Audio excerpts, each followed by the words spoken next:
जब मार्केट में लोग आते हैं तो पेनी स्टॉक, कुछ ऐसे स्टॉक जिनका फंडामेंटल अच्छा नहीं है, फिर भी उसके पीछे पैसा इन्वेस्ट कर देते हैं। नमस्कार दोस्तों, जैसा कि हमने आप लोगों से एक विनती की थी, रिक्वेस्ट किया था पिछले वीडियो में कि जो लोग हमारे चैनल को देखते हैं और चैनल को सब्सक्राइब करते हैं, कृपया कर अपना नाम कमेंट में छोड़ दें। इससे मैं आने वाली वीडियो में आपको थैंक यू बोलूँगा। तो कुछ लोगों ने तो अपना नाम छोड़ा है, उनका दिल से धन्यवाद। जिसमें है द सौरभ सारा। सौरभ जी, आपका बहुत बहुत धन्यवाद, आपने चैनल को सब्सक्राइब किया और चैनल को सपोर्ट किया। दूसरे हैं अनिकेत मिश्रा। अनिकेत जी, आपका बहुत बहुत धन्यवाद, आपने चैनल को सपोर्ट किया, आपने चैनल को सब्सक्राइब किया है और ऐसे ही चैनल के साथ में बने रहिए। और जो लोग कमेंट में नाम नहीं दिए हैं, कमेंट में अपना नाम नहीं छोड़ा है, उनको भी दिल से धन्यवाद। जो नए व्यूअर हैं उनसे भी मैं यही रिक्वेस्ट करूंगा कि अपना नाम कमेंट में छोड़ दें। मैं आने वाले वीडियो में आपका नाम लेकर थैंक यू बोलना चाहता हूं। चलिए टॉपिक को डिस्कस करते हैं। शेयर मार्केट का नाम सुनते ही आपके दिमाग में क्या आता है? पैसा जाना या पैसा आना? मतलब शेयर मार्केट में आना क्यों चाहते हैं? पैसा गंवाने के लिए या पैसा बनाने के लिए? तो उत्तर होगा कि सभी लोग चाहेंगे कि पैसा बनाना ज़रूरी है शेयर मार्केट से। कैसे बनेगा?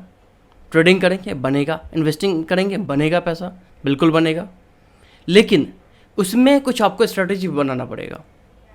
जब मार्केट में लोग आते हैं तो पेनी स्टॉक, कुछ ऐसे स्टॉक जिनका फंडामेंटल अच्छा नहीं है, फिर भी उसके पीछे पैसा इन्वेस्ट कर देते हैं। उनके मन में दुविधा ये रहती है कि स्टॉक में इन्वेस्टमेंट करें तो कौन सा करें, बड़े स्टॉक में या छोटे स्टॉक में। तो यदि बड़े स्टॉक में जाते हैं तो सोचते हैं कि बड़ा पैसा लग जाएगा हमारा और उतने पैसे में 1 शेयर मिलेगा या 10 शेयर मिलेगा। यदि छोटे स्टॉक में जाते हैं तो उतने पैसे में हम नंबर ऑफ़ शेयर बढ़ जाएगा हमारा। तो पहले तो आप ये समझ लीजिए कि किसी भी शेयर का पहले ये देखना ज़रूरी होता है कि फंडामेंटल कैसा है। शेयर ये ऊपर गया तो क्यों गया, नीचे आया तो क्यों आया, ये पेनी स्टॉक है तो क्यों है अभी पेनी स्टॉक, क्या लिस्ट प्राइस यही है इसका या मार्केट करेक्ट होकर आया है। तो बहुत सारे ऐसे स्टडीज शेयर करूंगा, बस वीडियो के साथ में बने रहिए, चैनल को सब्सक्राइब कर लीजिए। यहाँ गड़बड़ी क्या होता है माइंडसेट का, कुछ लोगों के माइंडसेट में प्रॉब्लम आ जाती है। अच्छे स्टॉक के बदले बुरे स्टॉक चूज़ कर लेते हैं। वो नए ट्रेडर नहीं, जो पुराने मार्केट के हैं उनसे कम होता है, लेकिन होता उनसे भी है। ऐसा नहीं है कि उनसे नहीं होगा, आपसे हो रहा है, नहीं, सभी से गलतियाँ होती है, लेकिन किसी से कम होती है, किसी से ज़्यादा होती है, तो उसको सुधार करना है। देखिए, पैसा कमाने का कोई शॉर्टकट नहीं होता है, इसलिए वीडियो को पूरा देखिए। ऐसा मत समझिए कि वीडियो में एक्स्ट्रा समझाने की कोशिश कर रहा हूँ, ऐसा नहीं है। मैं बोल दूँ इसमें लगा लो पैसा, उसमें लगा लो, नहीं। मैं आपको एक मूलभूत सब कुछ देना चाहता हूँ जो खुद से आप रिसर्च कर पाएंगे, खुद से आप अपना पैमाना बना पाएंगे, ना कि किसी एनालिस्ट के भरोसे आपको बैठना पड़ेगा कि वो बताएंगे तब जाकर मैं इन्वेस्ट करूँगा। नहीं, मैं आपको स्वतंत्र इंडिपेंडेंट बनाना चाहता हूँ, इसलिए ये वीडियो को पूरा देखिए। बोर फील मत कीजिए, थोड़ा सा बोर लग सकता है लेकिन पूरा देखिए। पहली गलती हम लोग क्या करते हैं, इन्वेस्टमेंट करते हैं, अच्छी बात है, कीजिए। आपने इन्वेस्टमेंट किया, सही है, लेकिन गलतियाँ क्या हो जाती है, गलत जगह पे हम लोग प्रॉफिट बुकिंग करते हैं, गलत जगह पे हम लोग लॉस बुकिंग करते हैं। ये स्ट्रैटेजी आपको सही करना पड़ेगा, इस माइंडसेट को सही करना पड़ेगा कि सही जगह पे सही स्ट्रैटेजी के साथ में सही प्रॉफिट बुक करना है, ना कि लॉस बुक करना है। मार्केट में आए हैं पैसा कमाने के लिए, गंवाने के लिए नहीं, लॉस करने के लिए नहीं आए हैं। कोई भी एक ABC स्टॉक है, XYZ कोई भी स्टॉक है, आपने क्या किया, उसमें इन्वेस्ट किया, समझा उसको, देखा और उसमें इन्वेस्ट कर दिया। जितनी समझ थी उस हिसाब से आपने इन्वेस्ट कर दिया, ठीक है। जब आपने उसमें इन्वेस्ट किया और उसके बाद शेयर वहाँ से 2% नीचे आ जाता है, फिर आप क्या करते हैं, एवरेज करते हैं और इन्वेस्ट कर लेते हैं और वेट करते हैं। अब आप देखिए, हमने अपना हॉरिजन जो हमारा वेटिंग पीरियड था, हमने 1 साल का 2 साल का वेट कर लिया उसको, और जब स्टॉक हमारे एवरेज प्राइस से थोड़ा सा ऊपर आता है कि थोड़ा सा गेन हो गया, हमारा प्रॉफिट हो गया, तो हम क्या करते हैं, वहाँ रुक नहीं पाते हैं, वहाँ पेशेंस खो देते हैं और प्रॉफिट बुक कर लेते हैं, ठीक है।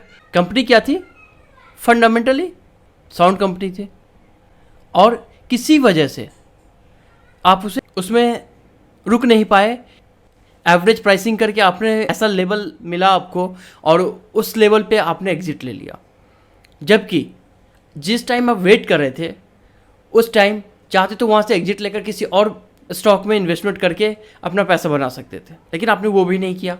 आपने वेट किया और उस जगह पे आके अपना प्रॉफिट बुकिंग कर लिया जहाँ पर आपको नहीं करना चाहिए था। छोटे से प्रॉफिट को लेकर आप खुश हो गए, सेटिस्फाइड हो गए, यही लेवल है आपका। नहीं, इस लेवल को बदलिए, इस माइंडसेट को बदलिए। सारा माइंडसेट का खेला है और कुछ नहीं है।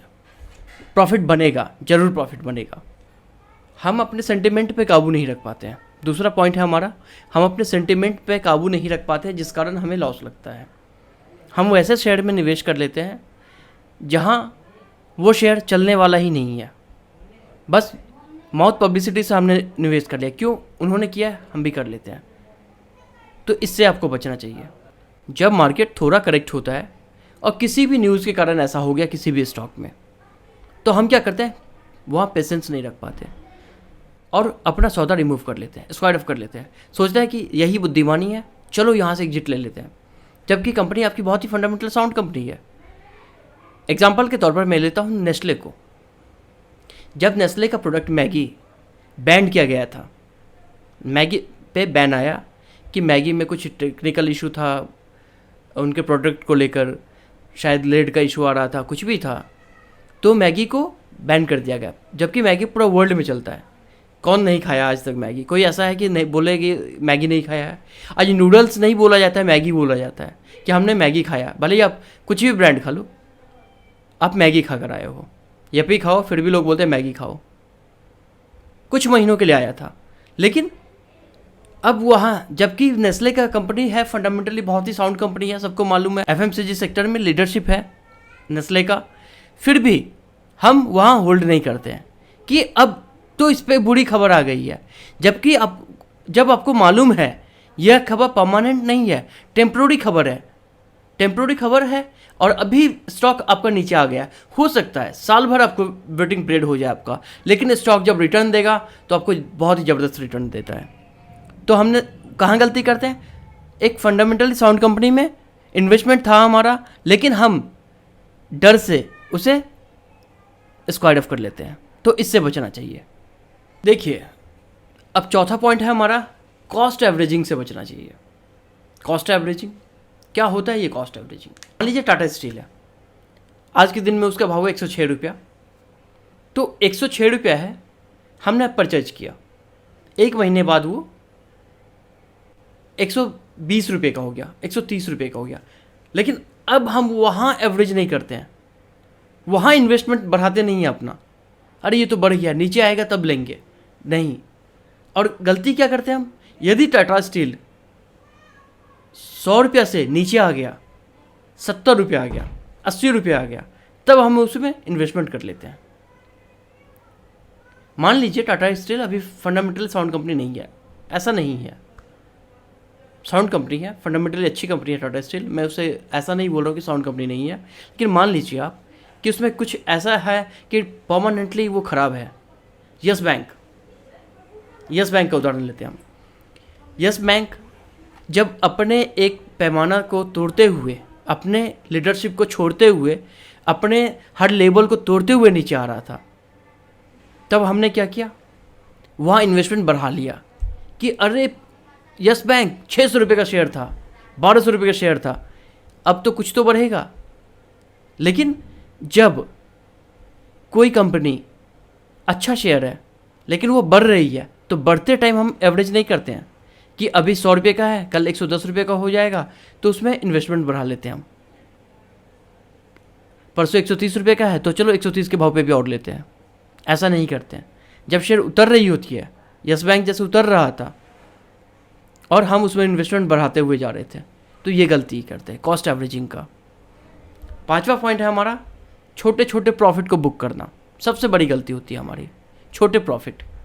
जब प्रॉफिट और लॉस हम कब डिफाइन कर पाएंगे? जब हम कंपनी को फंडामेंटली जज कर पाएंगे कि कंपनी अच्छी है तो हमें कितना मुनाफा दे सकती है, हम उसके पीछे हिस्टोरिकल चार्ट को देखेंगे, हिस्टोरिकल डेटा देखेंगे, पिछले 5 सालों में कंपनी ने कितना मुनाफा किया है, कंपनी कहाँ सस्टेन कर रही है, कंपनी आने वाले समय में कंपनी का क्या प्रोस्पेक्ट है, कितना काम है कंपनी के पास है, कितना रेवेन्यू मिल जाएगा कंपनी को। आज के डेट में तो बहुत डेटा आसानी से मिलता है, ठीक है। हम छोटे छोटे प्रॉफिट बुक कर लेते हैं, जबकि मालूम रहता है, आज मान लीजिए टाटा स्टील का कंपनी है, टाटा स्टील है, जो स्प्लिट हुआ था 1:10 के रेशियो में, और लोग अभी इसमें इन्वेस्टमेंट करेंगे, ठीक है। तो टाटा स्टील 2 महीने बाद, 6 महीने बाद मान लीजिए 300 रुपये का हो गया, ठीक है। 100 रुपये का लिया, 300 रुपये का हो गया, या 100 रुपये का है 130 रुपया होगा। तो लोग क्या सोचेंगे, 30 रुपये बढ़ गया हमारा, हम यहाँ से प्रॉफिट बुक कर लेते हैं। जबकि इस कंपनी में बहुत दम है आगे बढ़ने का। मैं किसी को रिकमेंड नहीं कर रहा हूँ टाटा स्टील, लेकिन मैं एग्जांपल के लिए बता रहा हूँ। मान लीजिए इसमें बहुत दम है आगे बढ़ने का, ये 100 रुपये का सर 1000 रुपये हो सकता है, लेकिन हम वेट नहीं करते हैं। छोटे प्रॉफिट बुक करके अपने आप को सेटिस्फाइड कर लेते हैं कि हमने मार्केट से कमाया, अर्न किया, पैसा बनाया। जब हमें नुकसान होता है ना, तो फिर हम बड़ा नुकसान बेयर करने को तैयार हो जाते हैं।